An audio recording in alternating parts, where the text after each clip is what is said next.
Começar a gravar. Acho que agora vai. Calma. Foi. Então, gente, boa tarde. Bem-vindos a mais uma reunião aqui do SCA. O nosso tema, como está lá hoje, é Deus é marxista? Uma crítica cristã ao capitalismo. O nosso palestrante é alguém que sabe muito de economia, está fazendo mestrado aí na FGV, não é para todo mundo. É o Mauro, esse do lado esquerdo aí.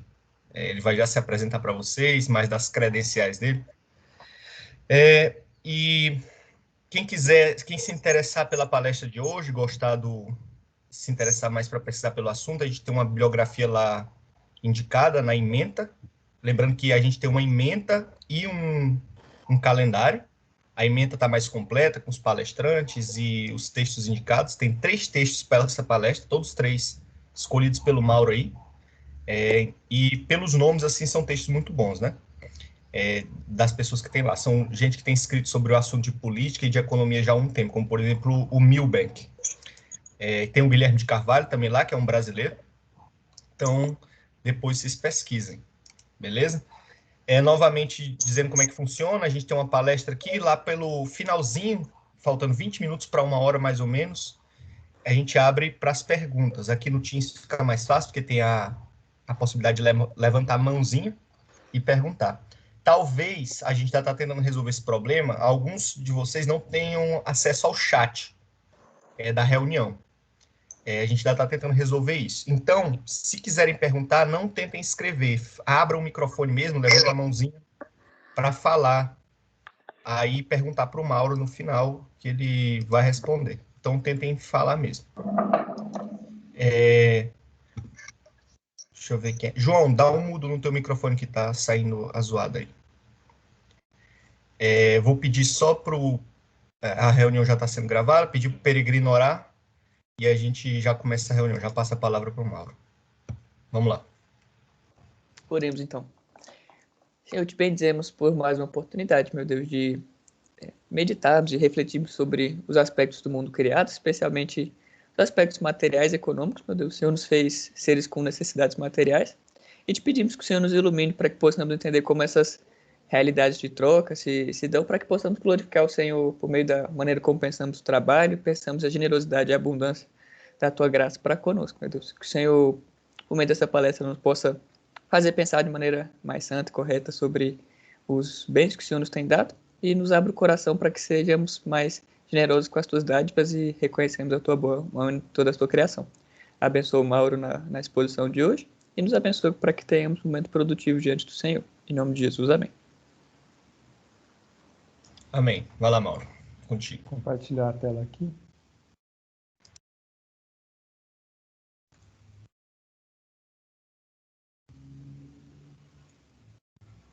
Beleza. Tá dando para ouvir bem? Todo mundo tá. Bom, então, boa tarde, gente. Que nem o Vitor falou, acho que quase todo mundo aqui me conhece, eu acho. Não sei se tem alguém aí que não me conhece, mas fazer as apresentações, pelo menos para ficar na gravação. Eu sou o Mauro, sou formado em Relações Internacionais pela UNB, formei no final de 2019, e hoje eu sou mestrando em Economia na FGV de São Paulo. E o título da palestra de hoje, o Vitor escolheu esses títulos bem polêmicos, né, para as palestras desse semestre, Deus é marxista, uma crítica cristã ao capitalismo. E a parte do título mesmo, né, eu acho que talvez ela seja um pouco mais fácil da gente lidar, porque o Eric até jogou no grupo do NVC que a resposta é não, né? Então, essa aqui é um spoiler de uma das partes da palestra que claramente a gente vai chegar numa resposta negativa a essa primeira pergunta. Mas eu acho que o que é mais interessante a gente pensar é essa segunda parte do título, né? Esse subtítulo, uma crítica cristã ao capitalismo. Por quê? Porque isso implica que existe alguma coisa no capitalismo que é criticável e talvez hoje essa noção fique um pouco difícil para a gente, porque tenho certeza de que se você pegar esse subtítulo, né, uma crítica cristã ao capitalismo e jogar ele em muitos lugares, a reação de algumas pessoas talvez seja, bom, crítica, mas o que tem para criticar, né? Talvez tenha até alguma coisa ou outra, mas não deveria fazer isso, né? Você está fazendo um desserviço. Então, a gente vai ver isso, vai ver essa questão de cristianismo e capitalismo especificamente, e também essa primeira parte que é cristianismo e socialismo, né? Como que o cristianismo se relaciona com essas duas coisas. A gente vai ver isso em algumas partes, então a gente vai ter essa introdução que a gente vai discutir esse problema, depois a gente vai analisar a crítica socialista propriamente dita ao capitalismo, a gente vai pensar se o cristianismo é compatível com o socialismo ou comunismo, e aí a gente vai entrar no último ponto, que é o artigo do Milbank propriamente dito, que a gente vai discutir algumas coisas um pouco mais interessantes, um pouco mais polêmicas também, nem tudo aí a gente talvez possa aceitar à primeira vista, mas eu acho que é um texto que dá muita base para a gente avançar nessa discussão. Então vamos lá. Algumas perguntas que nem eu coloquei para a gente pensar para essa palestra, né, para a gente ficar pensando nisso, não necessariamente a gente vai chegar em respostas, mas, por exemplo, o que significa ser de esquerda ou direita e, nisso, uma consequência se cristão pode ser de esquerda. Então, o que significa, né? Para eu responder essa pergunta, cristão pode ser de esquerda, eu primeiro tenho que responder o que isso significa. E talvez, dependendo da resposta, possa ser positivo ou possa ser negativo, por exemplo. Mas o que significam essas coisas? A gente não vai lidar muito com essa primeira pergunta, né? Não é o foco dessa palestra, mas é algo para vocês terem em mente. E aí, se o cristão pode ser de esquerda ou se o cristão pode ser de direita, são perguntas interessantes. Aí, se o cristianismo e o marxismo ou o socialismo são inerentemente incompatíveis, se o cristianismo oferece algum tipo de apoio, seja absoluto ou não ao capitalismo, então, como eu falei, quando a gente fala crítica cristã, se existe a possibilidade dessa crítica, né? E, por último, que eu acho que é o que mais importante, quais são algumas linhas gerais para o que a gente deve pensar enquanto cristãos sobre economia, ou economia política, né? E aí, entrando mais nessa discussão, apesar de, como eu falei, Vitor, eu estou fazendo mestrado em economia e tudo mais, mas o marxismo em si, ou o Marx, ele não é muito relevante na economia. Por quê? Porque é uma discussão superada já, né, na verdade. O Marx está trabalhando num framework, num arcabouço da economia política clássica, que ele foi superado no século XIX, na teoria econômica. Então, quando você tem uma discussão puramente de economia, você não tende a... Marx não é um autor relevante para o estado da arte da economia, digamos assim, para o que a gente está discutindo. Então, geralmente, quando a gente está falando de economia, a gente não está falando muito, o conflito, né, entre o marxismo não costuma aparecer muito na economia, mas mais em questões de cunho filosófico ou político. Então, como, por exemplo, o capitalismo é um sistema justo, é uma questão mais filosófica, né? A gente está discutindo questões de justiça, etc. E se nós, como cristãos, deveríamos apoiá-lo, ou, frequentemente, isso está relacionado a posicionamentos políticos, de partido e etc. Mas tem um ponto que eu acho que, hoje em dia, ele é mais importante do que esses, que é esse quarto bullet aí, né? Que hoje, esquerda e direita se tornaram sinalizadores culturais ou identitários. Então, naquela primeira pergunta que a gente analisou, o que significa ser de esquerda ou direita, hoje em dia isso vai além de meras posições econômicas ou políticas que você tem. Hoje você ser de esquerda ou de direita significa você fazer parte de um certo grupo cultural que tem algumas características bem definidas.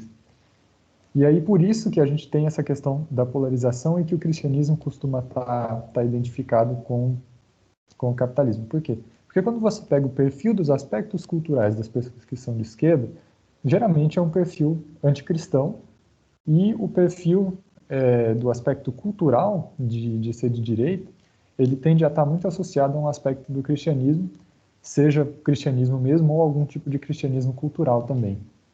Então essa é uma coisa que a gente tem que ter em mente também. Quando a gente está discutindo esquerda ou direita, hoje em dia, por conta dessa polarização, talvez a gente esteja discutindo mais sobre esses sinalizadores de identidade, que a pessoa ela baseia sua identidade em ser de direita, por exemplo, e aí porque eu sou de direita, eu sou cristão, e não o caminho inverso. E aí a gente pode ter um pouco de problema, né? Mas a gente não vai entrar muito nessa discussão, é só alguma coisa para estar na nossa mente. Por quê? Porque essa associação, né, direita implica cristianismo, está está muito associado a algo, e essa é uma posição mais minha, mas que no Brasil a gente tem importado um tipo específico de ideologia conservadora dos Estados Unidos, que tende a associar esse pacote cultural identitário, que é cristianismo, capitalismo, armamentismo e tudo mais, em um pacote só, né?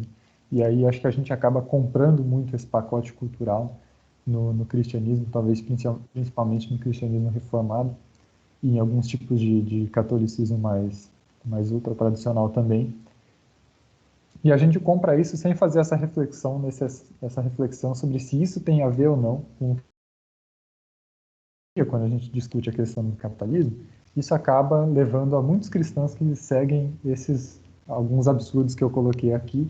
Então, anarcocapitalismo, por exemplo, a gente vê muita gente falando que é anarcocapitalista, que é um negócio, a gente nem vai entrar nisso, mas é um negócio bem absurdo. Ou escola austríaca, que aqui eu vou fazer uma ressalva, né? Escola austríaca, ela não é um negócio absurdo, mas qual que é a questão? Na economia, a escola austríaca tem contribuições muito relevantes que foram feitas do meio para o final do século XIX. E também são discussões que quase todas elas foram superadas.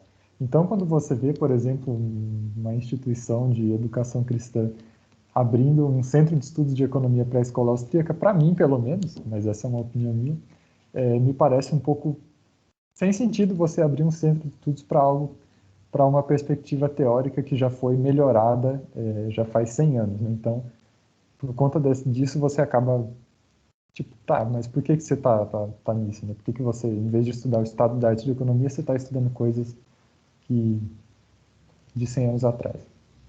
E a gente tem essas gradações dessa identificação cultural, então isso pode vir em níveis mais fortes ou níveis mais fracos, que é desde bom, cristão não pode ser de esquerda, mas podem ter pessoas que, não, se você é cristão, então você tem que se opor a qualquer ação do Estado na economia, né? Então você, é impossível ser cristão e não ser anarcocapitalista. Isso aí são posições mais do que a gente chama de fringe, né? São do pessoal mais radical, mais doido, mas elas existem e por isso que talvez uma crítica se faça mais necessária.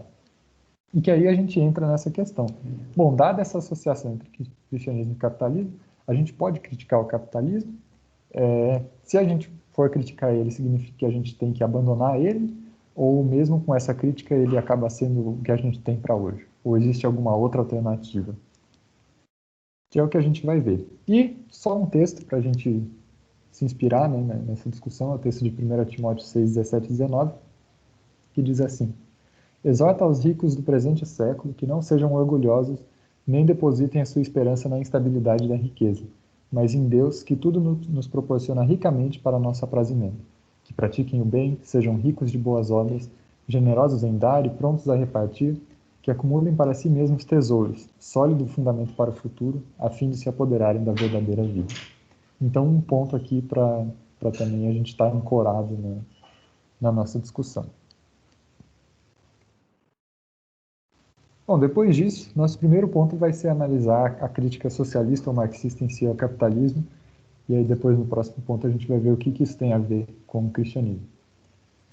Um primeiro ponto da crítica de Marx que a gente vai ver, então, que nem eu falei, o Marx ele é o último nome da economia política clássica, né? Então, quando você pega o pessoal tipo Malthus, Adam Smith, David Ricardo e tudo mais, é o que a gente chama de economia política clássica. Marx ele está trabalhando em cima dos pressupostos teóricos desse pessoal e ele vai meio que levar esses pressupostos às suas últimas consequências. E uma das coisas que a gente vê, e isso é uma das frases mais famosas, né, que coloquei aí do Manifesto do Partido Comunista, que tudo que é sólido desmancha no ar, tudo que era sagrado é profanado e as pessoas são finalmente forçadas a encarar friamente sua posição social e suas relações mútuas. Então, isso é um ponto que a gente tem na teoria marxista de que o capitalismo é um sistema altamente dinâmico, né? Ele destrói todas as relações sociais prévias do sistema medieval e etc., e vai ressignificando todas essas coisas muito rapidamente. É um sistema em que as transformações, as mudanças sociais, elas acontecem de forma muito rápida. Então, por isso que não existem constantes, né? Quaisquer valores no capitalismo, eles são rapidamente ressignificados.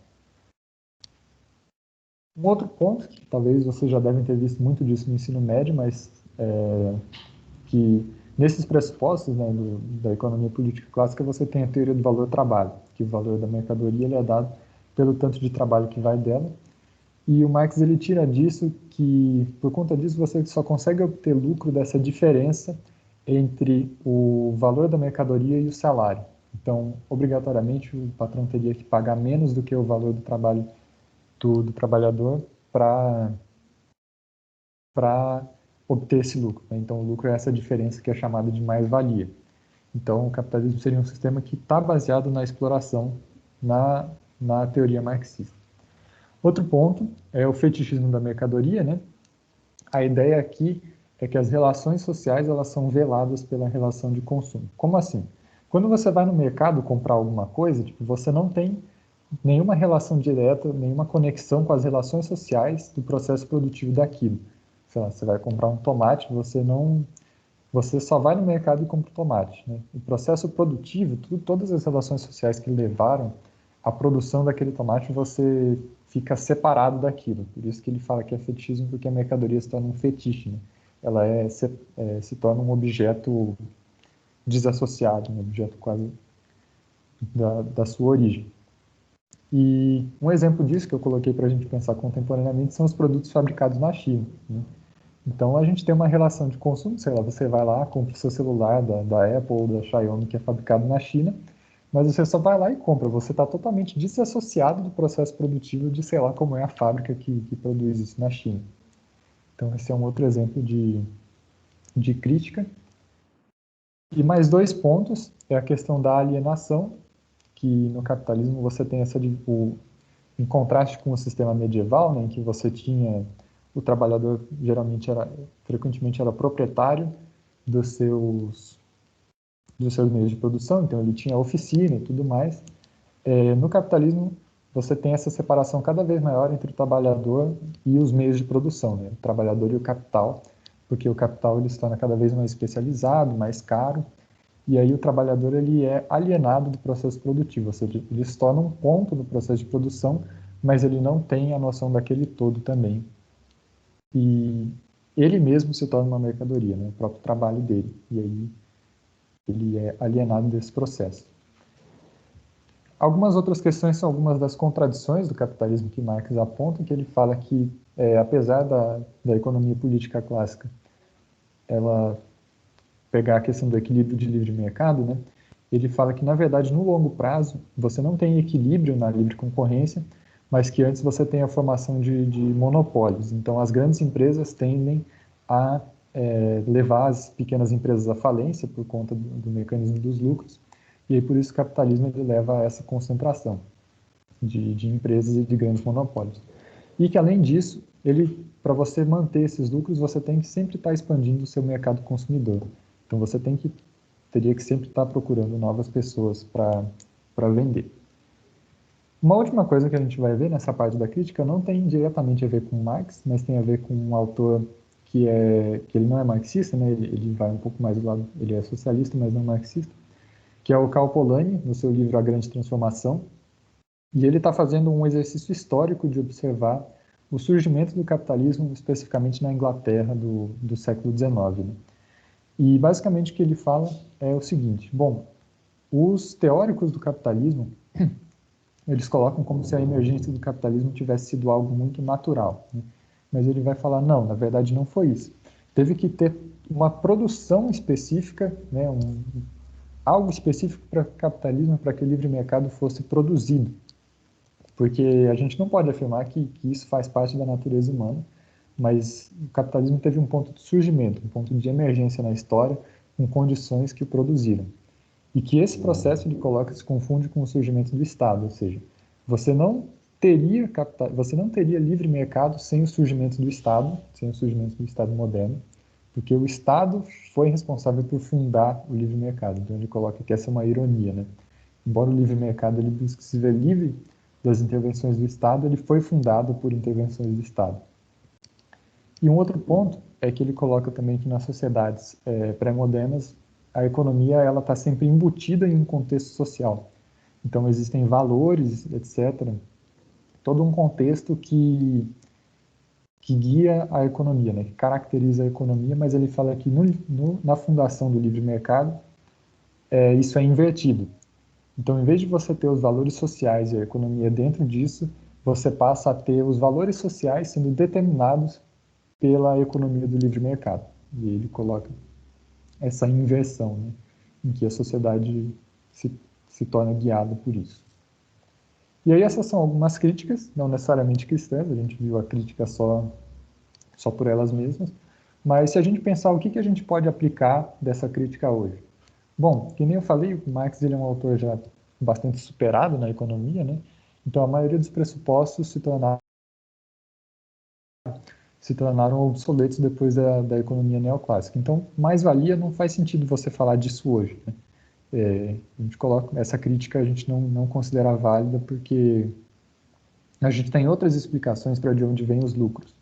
Mas ainda assim tem algumas coisas que a gente pode usar da teoria marxista para fazer uma crítica contemporânea, como a ideia da fetichização da mercadoria, né? Esse exemplo que eu dei dos produtos fabricados na China. Você consome o produto, mas você não tem a menor ideia das relações sociais de produção que estão acontecendo lá naquela fábrica chinesa. E um outro ponto, especificamente para os cristãos, no caso, é aquele primeiro ponto do fato do capitalismo ser muito dinâmico, né? Então, o fato é que, por conta disso ser dinâmico, ele dissolve todos esses valores sociais tradicionais. Então, eu coloquei aqui o exemplo do Pink Money, que é quando a gente tem, por exemplo, grandes empresas fazendo campanhas, etc., para apoiar causas, por exemplo, LGBT. E aí, quando a gente pensa como cristãos, o capitalismo ele tem esse caráter de ressignificar todos os valores sociais muito rapidamente. Então, não necessariamente ele é um aliado do cristianismo, porque ele pode muito bem promover causas que são contrárias aos valores que a gente tem. E algumas outras questões também, como a gente pode falar como questões ambientais, né, o capitalismo, mas não é o nosso foco aqui, mas tem outras críticas. Mesmo com isso, tem duas ressalvas importantes que eu fiz aqui, para a gente pensar, né? Bom, a gente vai criticar o capitalismo, mas ao mesmo tempo tem duas coisas que a gente tem que pensar, que é o aumento, a melhora, né, dos padrões de vida nos últimos anos, que foi muito grande, se você pega depois da Revolução Industrial, e o fracasso das experiências socialistas reais. Então, embora a gente possa criticar o capitalismo, tem duas coisas aí que, ao mesmo tempo, nos fazem também ter ressalvas, e eu acho que essas são ressalvas bem grandes, contra o socialismo, né? Então, é um sistema passível de crítica, mas, ao mesmo tempo, a gente tem que reconhecer que ele tem algumas vantagens significativas. Então, a gente não pode só focar na crítica e falar que não tem nada bom. A gente tem que reconhecer os aspectos positivos também.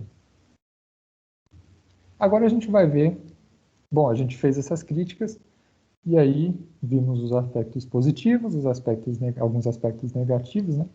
Então, baseado nisso, nós como cristãos, a gente poderia ser marxista? Poderia ser socialista?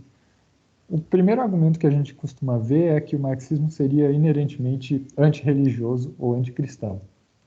E aí a gente pega isso daquela famosa citação aqui, da crítica da filosofia do direito de Hegel, que a religião é o ópio do povo, né? Então eu coloquei aqui a citação completa.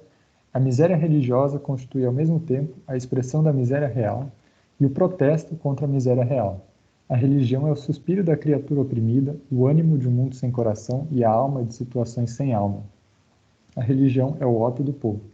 A abolição da religião enquanto felicidade ilusória dos homens é a exigência de sua felicidade real. O apelo para que abandonem as ilusões a respeito de sua condição é o apelo para abandonarem uma condição que precisa de ilusões. A crítica da religião é, pois, o germe da crítica do vale de lágrimas, do qual a religião é a auréola. Bom, citação confusa, mas o que a gente tira disso? No marxismo, a religião ela tem esses dois aspectos, né? Ela é, ao mesmo tempo, uma ideologia confessional. Ou seja, ela é algo que a classe dominante produz, uma falsa consciência que a classe dominante produz para se perpetuar, e ao mesmo tempo ela é um coping mechanism, né? Um tipo de muleta que a classe trabalhadora usa para remediar a sua exploração. E aqui eu acho que a gente tira muito claramente de que o marxismo em si ele é incompatível com a religião porque ele exige, né, a abolição dessa felicidade ilusória. Mas existem outras interpretações também, que você pode falar, bom, isso seria apenas a abolição desse aspecto da ideologia confessional, né, da religião enquanto felicidade ilusória, Então você poderia, apesar de Marx ter sido ateu, você poderia desenvolver um marxismo que não envolvesse isso, né? Um marxismo que pudesse manter a religião. E você tem outros casos de ideologias sociais-democratas, por exemplo, Rosa Luxemburgo, que não são necessariamente militantemente ateístas. Mas o fato é que, qual que é a questão? Que com a experiência do socialismo real e com a União Soviética, você teve que o marxismo-leninismo, ele acabou pegando esse caráter de ateísmo militante, né? Um ateísmo científico muito forte. Do tipo que a gente vê hoje, que eu coloquei como, por exemplo, o Richard Dawkins. Mas com o Lenin, com o marxismo-leninismo especificamente, a gente teve essa associação muito forte do socialismo com o ateísmo militante. E aí, por isso, mesmo nesse caso, eu diria que é difícil a gente associar o marxismo hoje com o cristianismo, né? Ele se tornou eles se tornaram muito incompatíveis, mais por causa das circunstâncias históricas, apesar de já existir uma incompatibilidade. Mas qual que é a questão? Esse ateísmo militante, ateísmo científico do marxismo-leninismo, foi herdado, não do marxismo, mas isso foi herdado de algo de antes, que é da Revolução Francesa, da modernidade iluminista. Então, o positivismo iluminista, né, ele o que a gente vai chamar de ideologia burguesa, ele é antirreligioso por natureza. A crença no progresso, na prosperidade, ciência e racionalidade, por meios exclusivamente humanos e imanentes. E a religião, na visão do positivismo, é um resquício de racionalidade que precisaria ser superado. O que é interessante nisso? Bom, a gente tira aqui que o marxismo ele seria, então, incompatível com o cristianismo por conta disso, por conta desse aspecto antirreligioso que foi herdado da modernidade e exacerbado pelo leninismo. Mas a questão é que o capitalismo e o liberalismo muitas vezes fazem o mesmo, enquanto ideologia, né? Então, a gente tem o famoso livro do Francis Fukuyama, né, o Fim da História, em que o Fukuyama vai dizer que depois do colapso da União Soviética, do triunfo do capitalismo, a história tinha terminado, acabou. Agora, daqui para frente, a gente alcançou o capitalismo e a liberdade vai nos levar para o progresso e etc. Então, isso faz mais ou menos a mesma coisa, né? Porque essa tendência, esse caráter antirreligioso é o que eu coloquei aqui, de imanentizar o escapam, o fim dos tempos. É você alcançar um paraíso aqui na Terra. E ao mesmo tempo que o marxismo faz isso com a promessa do comunismo, muitos tipos de capitalismo também fazem isso, como, por exemplo, esse caso do Fukuyama, né? O capitalismo vai nos levar a uma era de progresso que vai resolver nossos problemas. E tanto o capitalismo quanto o marxismo possuem os seus próprios rituais, textos, liturgias, templos, etc. Ou seja, a gente pode caracterizar eles. O secularismo, em certo aspecto, ele não se firma como antirreligioso, simplesmente negando a religião, mas ele se firma como antirreligioso, substituindo a religião. E um exemplo muito legal, se vocês quiserem dar uma olhada depois, é o James Smith, eu acho que tem isso no Desejando o Reino, e no que é você é o que você ama também, que é quando ele faz uma análise da arquitetura dos shoppings, comparando ela com uma catedral, e aí ele fala da questão dos rituais do consumismo, etc. É bem interessante. Mas isso é para a gente pensar que o capitalismo ele também tem um quê de modernidade, em que ele é antirreligioso, e que ele também tem os seus próprios rituais, né? Então o capitalismo também não é neutro nesse sentido, não é religiosamente neutro. Bom, da questão da incompatibilidade do marxismo, a gente viu que a gente pode ter a religião como ideologia burguesa, né, como ideologia confessional, mas que, ao mesmo tempo, que nem aquele negócio, se você tira aquele aspecto que eu falei nessa citação, né, da religião enquanto felicidade ilusória, você poderia ter um marxismo religioso. Que foi o que aconteceu muito aqui na América Latina, por exemplo, com os movimentos revolucionários e a teologia da libertação. E aí a gente tira uma outra interpretação que, bom, uma reinterpretação do marxismo, em que a ideologia, que a religião pode ser ideologia confessional, pode servir a classe dominante, Mas a gente também poderia ter uma religião como ideologia libertadora, uma religião que favorece a classe oprimida, né? E aí nós, como cristãos, a gente tem que fazer a seguinte pergunta. O cristianismo é uma outra coisa? Ele é uma ideologia confessional? Ele apoia a classe dominante? Ou a gente tem que ficar do lado da classe oprimida? E aí, claramente, a gente vai procurar respostas no próprio cristianismo, né? Então, a gente tem que apoiar o cristianismo, dar base para a gente ir para um desses caminhos. Talvez ele dê base para a gente apoiar meio termo entre os dois, ou a gente chega numa conclusão completamente diferente. E é aí que a gente entra no artigo do Milbank propriamente dito. Antes disso, só uma pequena introdução, um pequeno desvio, né, falando do texto do Guilherme de Carvalho. O texto do Guilherme de Carvalho tem muito a ver com isso, porque ele vai analisar a teologia da missão integral no Brasil, né? E a conclusão que ele chega é bastante nessa linha da via média, né?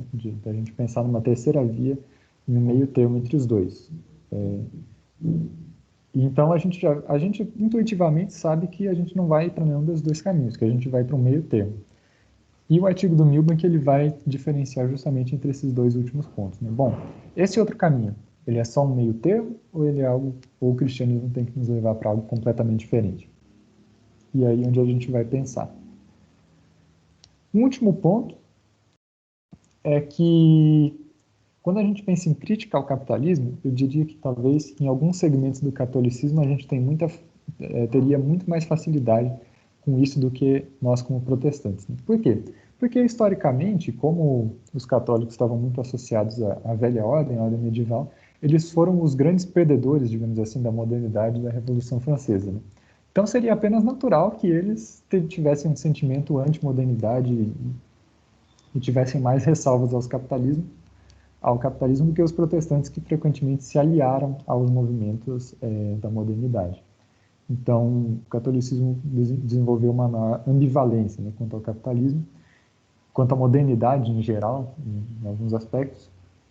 Isso levou ao desenvolvimento de coisas como a doutrina social da Igreja Católica, né, a doutrina social católica.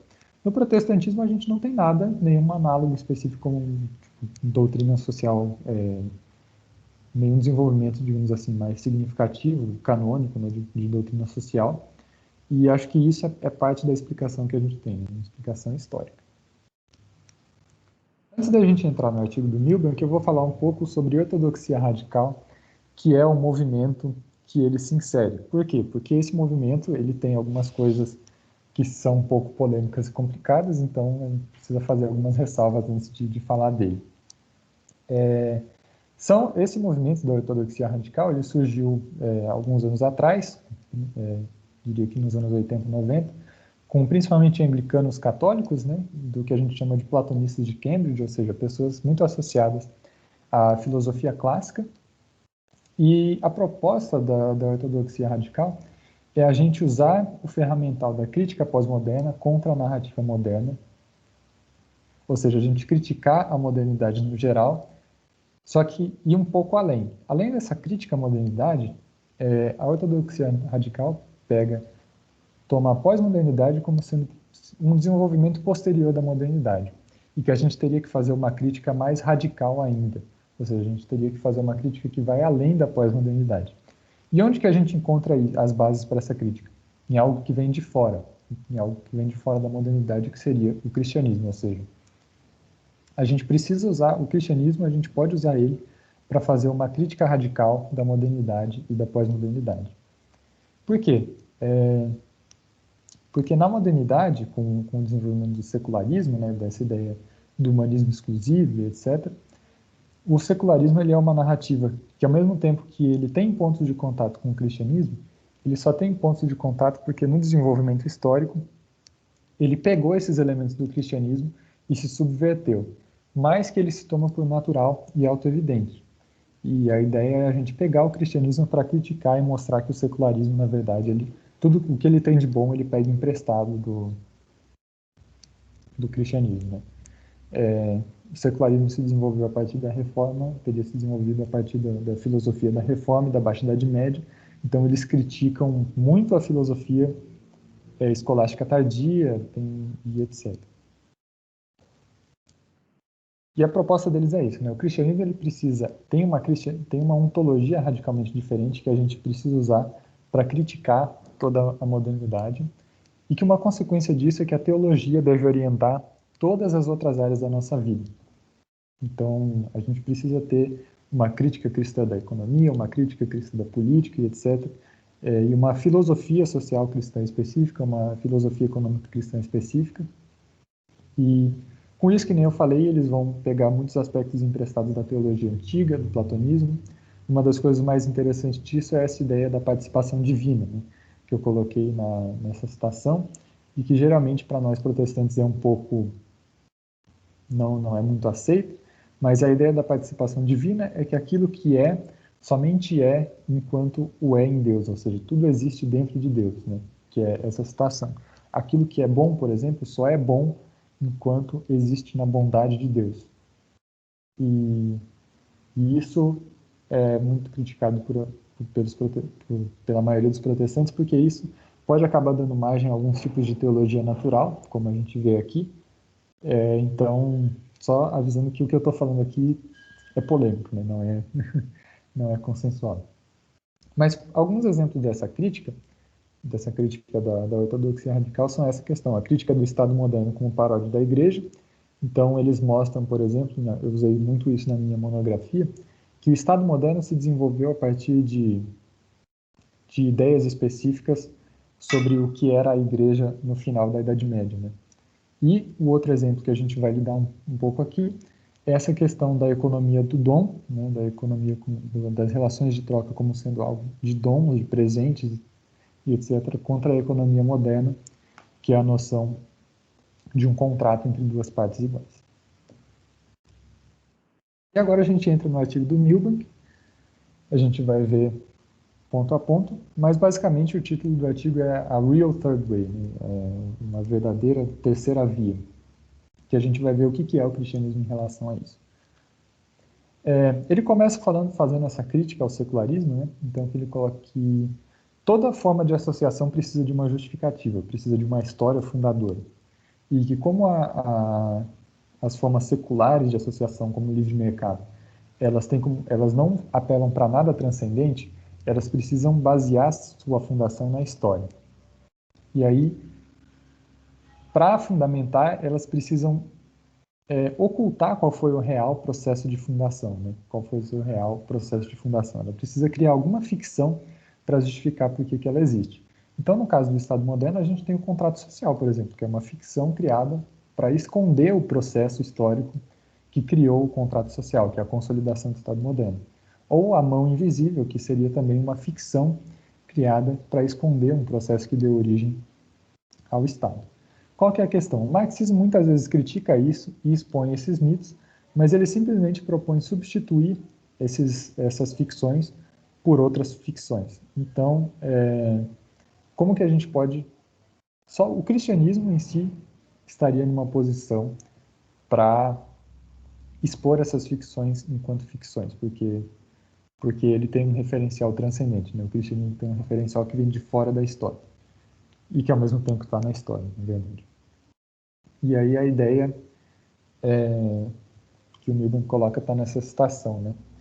Que o Estado e o mercado precisam ser reduzidos ao seu papel propriamente secular para o bem da sociedade, que é o bem da associação. Então, essa é uma ideia bem interessante que aparece no Smith também, mas que o secular tem essa tendência de se sacralizar, né, de se colocar como sagrado. E eles colocam que um Estado e um mercado verdadeiramente secular precisam se colocar na sua posição de servir ao bem da sociedade e não se tornarem absolutos, né? E aí ele coloca essa crítica, ele vai fazer essa crítica do liberalismo muito baseado naquilo que Foucault coloca como biopolítica, né? Que a emergência do liberalismo ela se dá por um processo em que, em vez do governo ele fazer o seu governo por formas coercitivas, ele faz esse processo de educação dos corpos, de civilização das pessoas, né? De educação das pessoas. Então o Estado percebe que Se eu educar as pessoas para serem obedientes, isso vai ter um efeito muito melhor, vai ter um efeito muito mais eficiente do que se eu simplesmente punir ela pelos erros. E isso daí vem a ideia de que as escolas são prisões e etc. Mas o que o Milbank coloca é que a educação desse indivíduo moderno, o indivíduo moderno, ele é alguém que tem pensamento crítico, né, como a gente fala. E esse pensamento crítico nada mais é do que a capacidade dele se desassociar de toda a carga de tradição, de família, etc., que ele recebe. Então, o liberalismo, a educação do liberalismo pela biopolítica, tem esse processo de criar indivíduos autorreflexivos que estejam totalmente desassociados do seu contexto tradicional. E que ele coloca que isso é primariamente direcionado porque o Estado faz isso pelo seu interesse próprio, né? Pelo seu interesse material, pelo bem da sua política, pelo bem do seu povo. Então, a fundação do liberalismo não tem muito a ver com liberdade, né? Mas ela tem a ver com o interesse material do Estado. E é aí que ocorre esse processo de inversão que o Polanyi fala, que em vez da economia estar embutida na vida, a vida que se torna totalmente economizada, porque a economia se torna a lógica econômica, né, a lógica utilitária se torna a lógica da vida. E essa lógica do interesse material, ela leva naturalmente à extensão do poder do Estado. Então, tem duas citações aqui, né? Então, a dualidade entre o político e o biológico significa que, no final, o ponto primário do liberalismo é a liberdade do Estado, pois a liberdade do sujeito só é permitida como um dispositivo de governamentabilidade para aumentar o poder da governança. E que o principal bem do welfare, né, do bem-estar, é produzir um indivíduo que é capaz de refletir e fazer escolhas livremente, liberto das restrições relacionais da natureza, da família e da tradição. Então ele coloca que o estado de bem-estar é gerado pelo capitalismo e só serve ao capitalismo. E quando ele vai falar dos processos históricos que levaram à emergência do capitalismo, ele coloca dois grandes fatores, né? O comércio e comércio no sentido da competição entre os países europeus depois da fragmentação e as grandes navegações. E esse processo de comércio, comércio com alguém que está em outro país, né? Ou mesmo a pirataria que ele coloca, ela substitui a economia das trocas, a economia dos dons, pela economia dos contratos e o interesse próprio.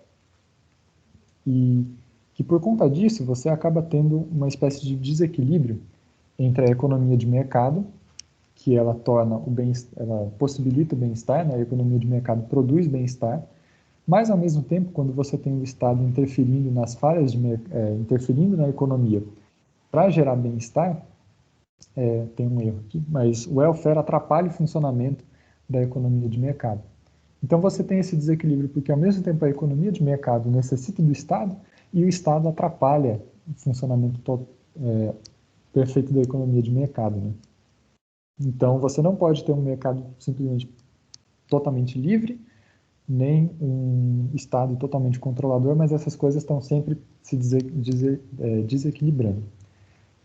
E aí que a gente coloca, bom, então será que a gente teria que procurar uma visão cristã da economia? Seria a gente ter um meio termo entre o livre mercado total e um Estado interventor? Ele vai diferenciar três tipos de terceira via que a gente pode ter nesse caso, porque a gente já viu que os dois extremos não são bons, né? Então, a moderna, que seria essa que a gente geralmente vê, é esse meio termo. Então, a gente tenta equilibrar as características desses dois sistemas, desses dois extremos, a social-democracia, por exemplo. Ele coloca uma pós-moderna, que seria uma fusão entre os processos de gerenciamento do Estado e mercado. Então, a esfera privada se torna cada vez mais, incorpora cada vez mais os processos de como funciona a esfera pública, e ao mesmo tempo a esfera pública incorpora cada vez mais aspectos privados, né? Então a gente pode, sei lá, grandes corporações funcionam cada vez mais como governos e o governo funciona cada vez mais como uma empresa, por exemplo. Mas aí ele coloca a resposta que é o que a gente tinha falado, que talvez o cristianismo seja uma coisa completamente diferente e que quando a gente pensa numa terceira via cristã, envolve a gente resgatar práticas que sejam capazes de gerar um mercado justo e que sejam capazes de recolocar a economia no seu devido lugar, ou seja, não como absoluta, mas que sejam capazes de colocar a economia dentro da lógica da vida, e não que a lógica da vida seja regida pela economia, que seria o caso, por exemplo, de uma terceira via moderna ainda. Então, que essa terceira via cristã, ela envolve invocar a virtude sobrenatural da caridade, né, do amor, dentro da supostamente secular esfera da economia. Ou seja, para os cristãos, a economia material pertence ao espaço da economia teológica da salvação. Então, em vez da economia de ser algo produzido pelo Estado, como algo pseudonatural, nós agora temos a ideia de que toda a economia do dar e receber dos seres humanos vai além da esfera política e pertence à esfera eclesial. Porque como nós damos e como recebemos afeta o nosso destino último, né, sobrenatural. Ou seja, a esfera material não está sob a vontade da lei e da política. Em vez disso, ela transfigurativamente as excede, assim como os nossos corpos serão ressurretos. Qual que é a lógica do que ele está falando? O que ele está falando é que o material não é algo simplesmente da nossa existência aqui, né, na nossa vida aqui, que não tem importância no futuro. Ele está falando que, portanto, poderia ser comandado discricionariamente pela lei e pela economia, pela política e pela economia. O que ele está falando é que o material também está além disso, né? Que o material ele tem um aspecto sobrenatural em que, por isso, a economia ela tem que exceder o aspecto puramente material. A economia tem a ver com o transcendente. E essa proposta da ortodoxia radical, ela tem muito a ver com aquela frase do Kuyper, né, que é um lema dessa, inclusive, de que tudo tem que estar sob o domínio de Deus, e que por isso também a economia ela não é algo puramente material, mas que ela tem a ver sim com o cristianismo, que ela tem a ver sim, como a gente se comporta na economia, como a economia deveria ser, tem a ver com a vida futura. E que, por isso, o capitalismo ele depende de um tipo de dessacralização, de desacralizar, para tudo ser colocado em termos de interesse puramente material, ele tem que tirar o valor intrínseco dessas coisas. Então, o capitalismo opera essa coisa que ele transforma todo valor intrínseco, em valor de troca. E aí o Milbank fala que para a gente ter uma visão cristã da economia, a gente precisa resgatar o sentido original da palavra economia, né, do grego, a administração da casa, que tem um pouco a ver com mordomia. Porque a economia não é simplesmente uma esfera neutra em que acontecem contratos, em que as pessoas buscam seus próprios interesses. Se a gente pensa numa perspectiva cristã de mordomia do que Deus criou no material, então o econômico é primariamente um campo em que nós exercemos nossa justiça redistributiva. Ou seja, na economia a gente exerce um tipo de justiça de acordo com o que se é devido. Isso é uma ideia bem aristotélica, tomista, na verdade, mas a gente pode pensar nisso de que quando a gente está lidando com relações econômicas, não é necessariamente o nosso interesse, os interesses que vêm em primeiro lugar, mas sim esse sentido de justiça, né? Da gente estar gerando bem, fazendo o bem, estando com caridade, amor, etc., nos nossos lidares econômicos. E, no fim, ele faz algumas propostas, né? Ele coloca que algumas propostas para essa terceira via seria aplicar pontos da doutrina social da Igreja à economia, ele coloca algumas ideias aqui, e coloca os exemplos de países como a Alemanha, que tem alguns desses princípios, né? E aí eu acho que seria uma investigação interessante da gente pensar como essas instituições elas afetam a economia, mas é algo que eu não fui procurar muito, mas que a gente pode pensar, é algo interessante. E o importante disso que ele coloca é que essa aplicação desses pontos não é algo estatal, não é uma coerção estatal. É algo que vem disso, de você recolocar o mercado dentro da sociedade, né? Então, não é o Estado que agora vai determinar preços e salários justos, não. É você ter práticas, virtudes, associações, etc., que consigam promover essa organização social, essa organização justa, essa organização virtuosa, né? É um set de práticas, principalmente, e não necessariamente de princípios que precisam ser transformados em lei. E essa seria a grande diferença entre a terceira via moderna e a terceira via cristã. Algumas conclusões para a gente pensar, que ele coloca essa questão da doutrina social católica, né? Mas nós, como protestantes, a gente não sabe direito, não tem muito contato com isso. Eu falo por mim mesmo, porque eu não sei muito o que é isso. E que talvez, por conta de uma visão sociológica mais atomista que a gente tenha, a gente tem mais dificuldades em conceber isso. Mas eu acho que um ponto interessante, apesar desse terceiro ponto, de que os argumentos do Milgram que eles são muito dependentes de um tipo de construção filosófica específica, né, do platonismo e etc., que é o que eu acho que é interessante porque contrasta muito com a visão moderna que a gente costuma ter, mas ao mesmo tempo isso pode não ser verdadeiro. É que ainda assim, como protestantes, a gente tem muito ponto de contato com o que ele fala nesse texto. Muitas ideias da doutrina social católica, como, sei lá, subsidiariedade, tem muitos análogos em coisas do neocalvinismo, como soberania das esferas. Então, que eu acho que, mesmo a gente não tendo ou não aceitando a doutrina social, que esses argumentos são bons para a gente pensar uma visão cristã da economia também enquanto protestantes, uma visão protestante da economia. Porque quais são os pontos? São os pontos da mordomia, né? De a economia não é simplesmente algo que a gente faz o que quer, mas tem uma justiça redistributiva, e o ponto de que material, a esfera material, a esfera econômica também tem um significado transcendente. Isso é suficiente para a gente elaborar uma visão cristã da economia e que lança essa dúvida, né, essa crítica do capitalismo quanto ideologia, do capitalismo, ou seja, da gente ter o livre mercado enquanto ideologia. E a gente tem mais alguns apoios a isso quando a gente pensa em que tipo de ética cristã para a economia a gente poderia desenvolver a partir da Bíblia.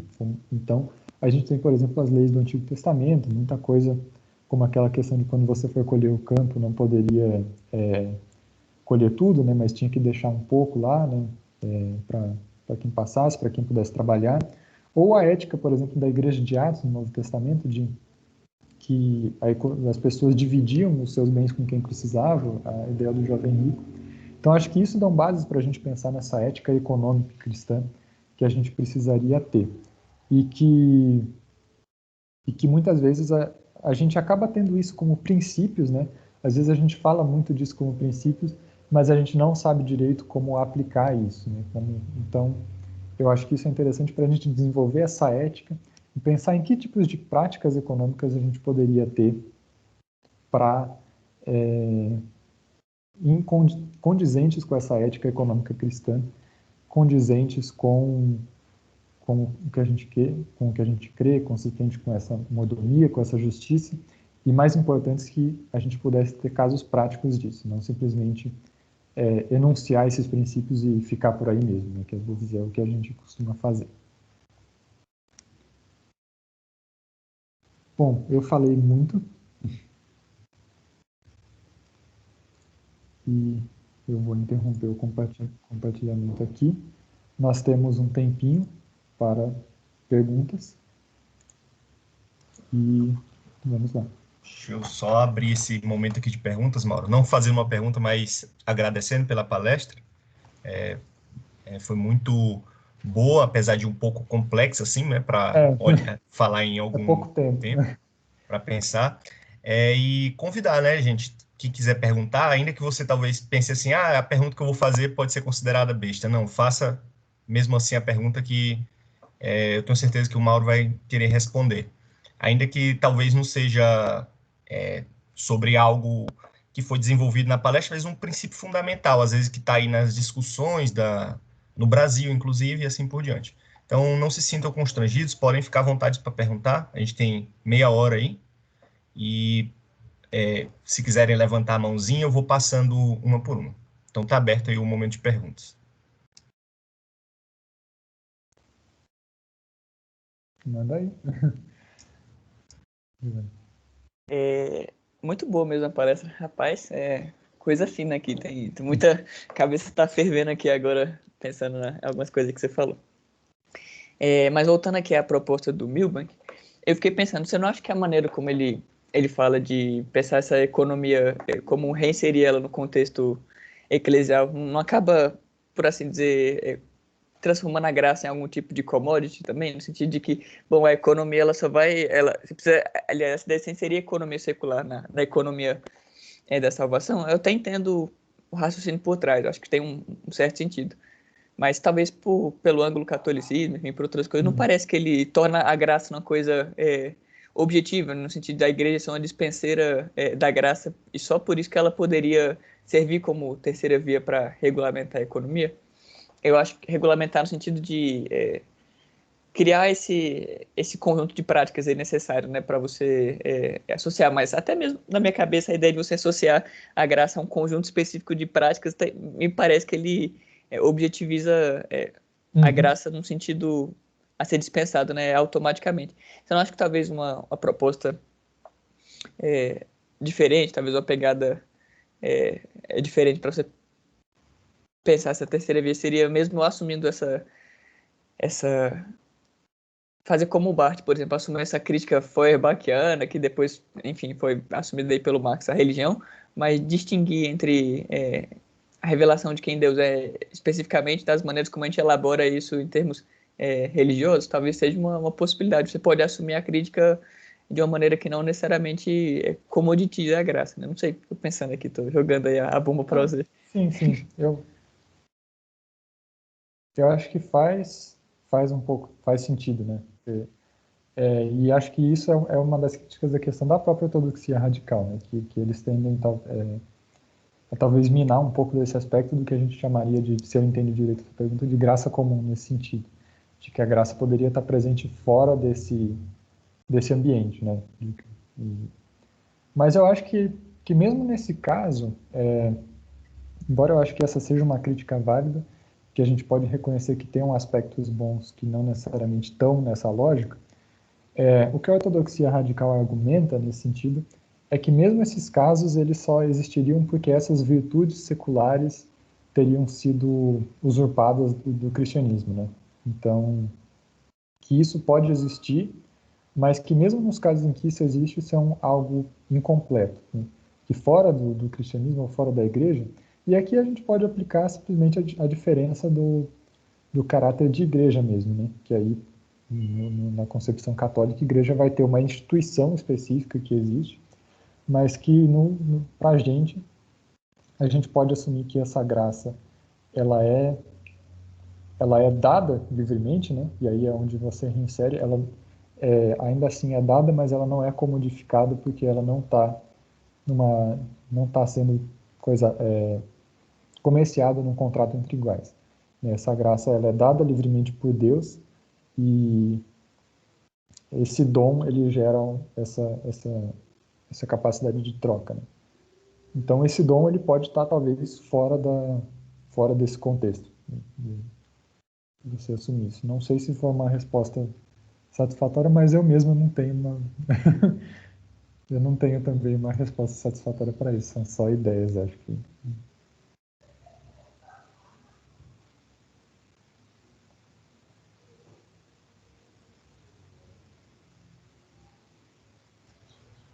Quem mais, gente? Quem mais vai perguntar aí?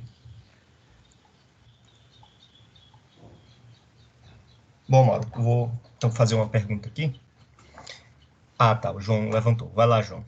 Vai lá primeiro. Se você quiser primeiro, lá. Não, tipo, é só para ver se eu entendi uma coisa central do argumento, que é, tecnicamente, antes de tentar introduzir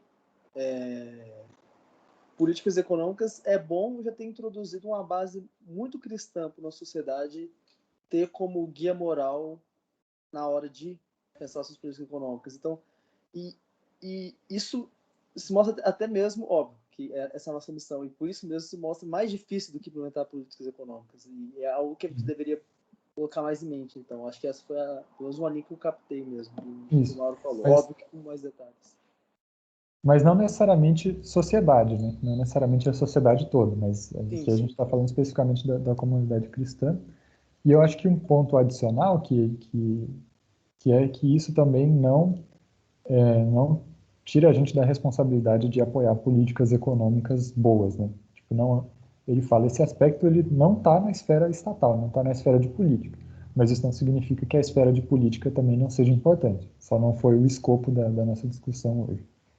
E por isso que eu acho que é interessante a discussão que o Guilherme de Carvalho faz na bibliografia complementar, né?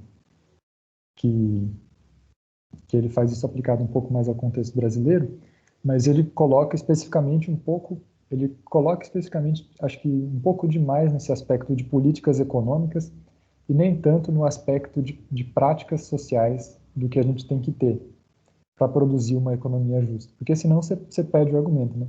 Você fica pensando, como os cristãos nós temos que apoiar tal política econômica, mas que a gente não tem, que a gente, nas nossas lidades na economia, a gente não tem diferença nenhuma, né? Então, basicamente, o que você está falando é que não, o Estado tem que forçar a gente a ter uma política econômica boa e não nós, práticas econômicas boas, e não nós, como cristãos, temos que ter essas práticas econômicas por conta da graça, né? Sim, sim. Um exemplo, talvez um exemplo bem simples, a gente não precisa esperar que o Estado force a gente a tratar bem os nossos funcionários, caso alguém aqui seja dono de alguma empresa, ou algum líder. Acho que não é necessário esse incentivo para você tratar as pessoas humanamente, né? Acho que é um exemplo bem simples, mas cada dia mais tem que ser ressaltado.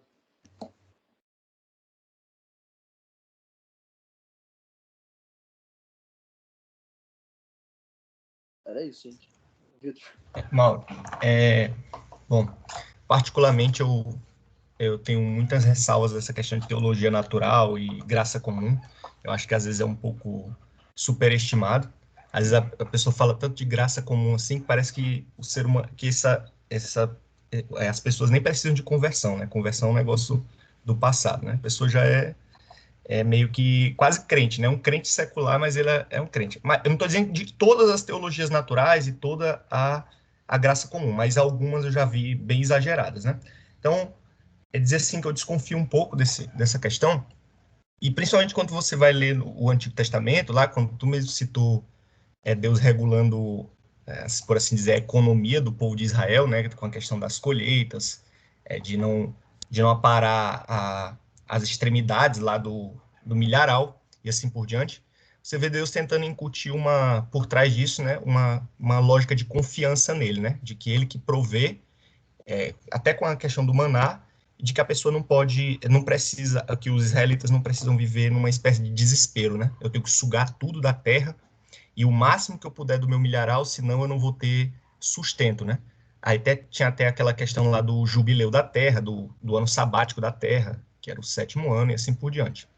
Em tudo isso, essa proposta final do Milbank, aliás, antes de eu falar sobre o Milbank, então, esses relatos do Antigo Testamento e no decorrer da Bíblia também, parece que fundamentalmente o ser humano, sem Deus, ele funciona numa lógica de desespero. Assim, eu tenho que me garantir, a ideia de que eu tenho que me garantir. Isso produz assim um tipo de comportamento que na história a gente usa muito, que é a ideia de poder, né, das lutas de poder, e também na esfera econômica, né, dessa lógica de você atropelar quem tiver pela sua frente, desde que você se garanta. Então, me parece que o ser humano, e até é desenvolvido também lá pelo o psicólogo lá, o Ernest Becker, no o livro dele, A Negação da Morte, né? Que ele diz que esse impulso da morte, de se garantir, move o ser humano, né?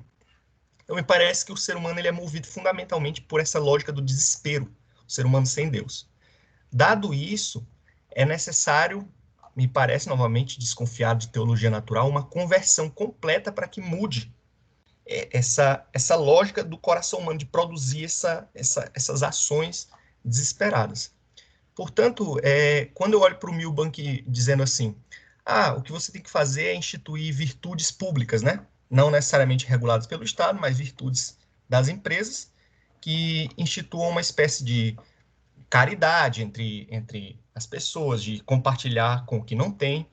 Eu acho, não vou dizer impossível, porque impossível é uma palavra muito forte, mas conhecendo o coração humano, como a Bíblia apresenta, que age nessa lógica de desespero, tu não acha um negócio muito improvável essa questão de, você tem que instituir uma virtude pública para as pessoas agirem melhores umas com as outras, e isso melhoraria, né? Essa é a terceira via para a economia.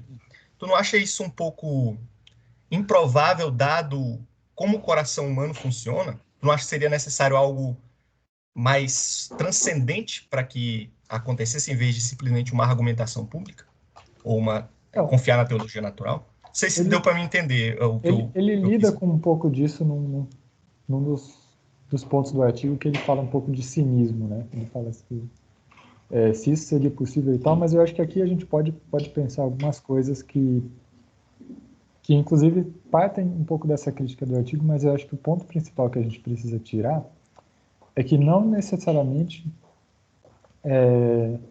aqui a gente precisa pensar essas virtudes públicas como públicas nesse sentido mais geral. Então eu acho que o Milbank tá com essa mira nessa questão da sociedade como um todo, né? Mas eu acho que o ponto é que mesmo que isso seja impossível de alcançar, o ponto seria que nós, como cristãos, precisamos ter essas virtudes, né? Aí o Milbank faz esse outro argumento que a gente pode considerar uma implicação, não. Se a gente fazer isso, a gente pode fazer com que a sociedade melhore, né? Mas eu acho que a gente poderia não considerar isso, considerar, bom, nós como cristãos temos que ter isso, temos que ter essas virtudes. E aí a gente pode falar, bom, depende de Deus ou não se ele vai fazer com que isso melhore o resto da sociedade ou não. Porque aí a gente pode pensar em graça comum, mas mesmo graça comum continua sendo graça, né?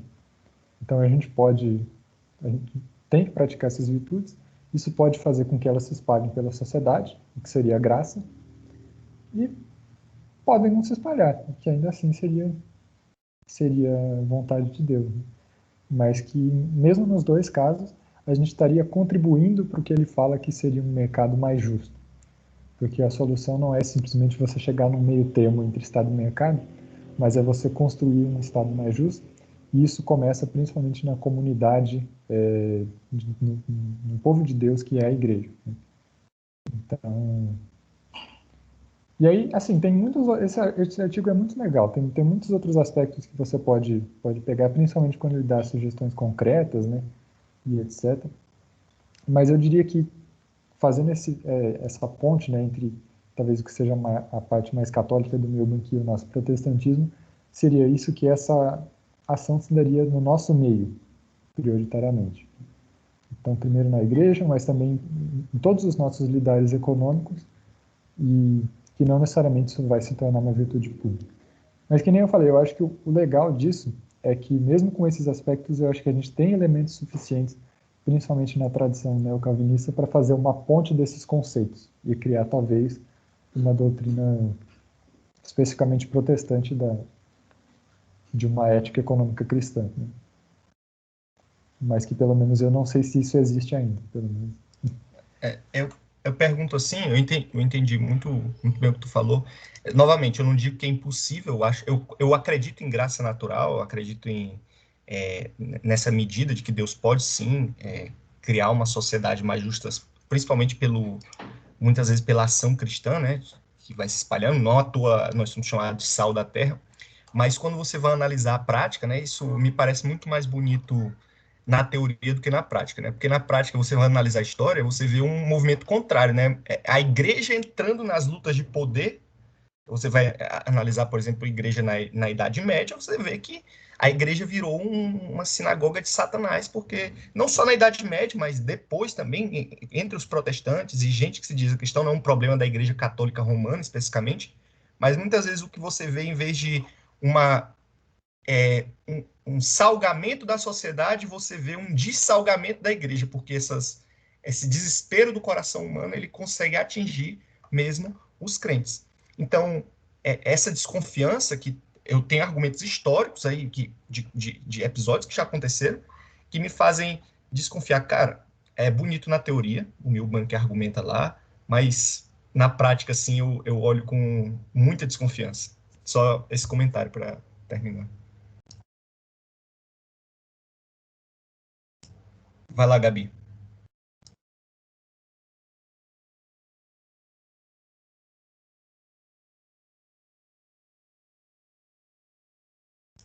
Gabriela Vidal. Oi, foi mal.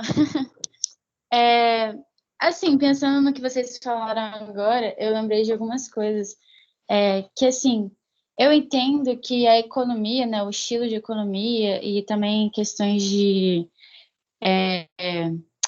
políticas públicas, elas têm um papel de obrigar as pessoas, de certa forma, a terem bom senso e a serem solidárias, de certa forma, em alguns aspectos, para que justamente não haja essa corrupção. Tipo, não que não vai haver corrupção, vai haver, com certeza, ser humano é pecador, mas que meio que regula melhor algumas questões. Tipo, eu vou dar um exemplo. Por exemplo, a questão do ônibus, de colocar a regrinha de tem lugares reservados para mulheres grávidas.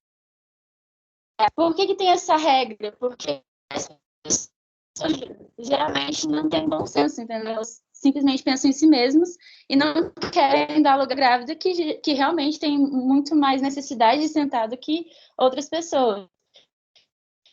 Então, essa regra, né, social, como que foi estabelecida, política pública, não sei, ajudou nisso, mas não significa que as pessoas que estão dando lugar para grávidas são pessoas que realmente estão fazendo com o coração ou que são pessoas que estão tendo essa virtude, entendeu? Que foi estabelecida por eu não sei exatamente por que foi estabelecida.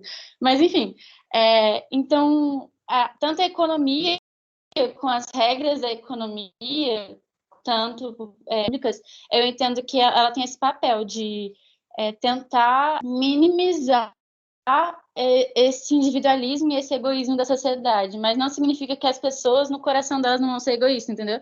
Mas tipo, sei lá, eu não soube explicar direito, mas tipo, para mim é nesse sentido que a economia, as regras da economia e tudo mais, tentam ajudar os vulneráveis e tudo mais com algumas regras, sabe? Sim, aqui você, em termos de regras, você está Ela é a falando... favor da intervenção estatal, no fim. Sim, mas eu acho que isso vai naquilo que eu falei no final, né? Que não necessariamente isso nos isenta de procurar políticas públicas boas. Não significa que a gente vai estar totalmente isolado.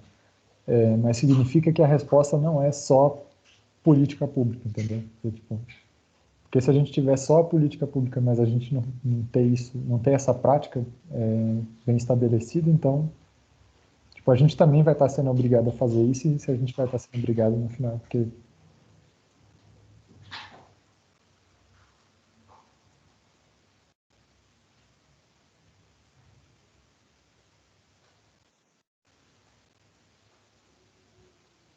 Vai lá, senhor Eric Flávio.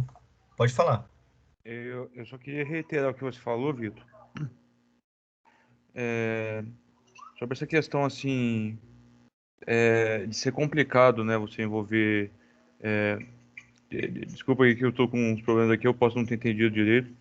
Aí você me corrige se eu falo alguma coisa errada. Mas, assim, sobre essa questão, assim, da igreja, né, ter meio que um papel político, eu acho isso muito problemático em certo aspecto.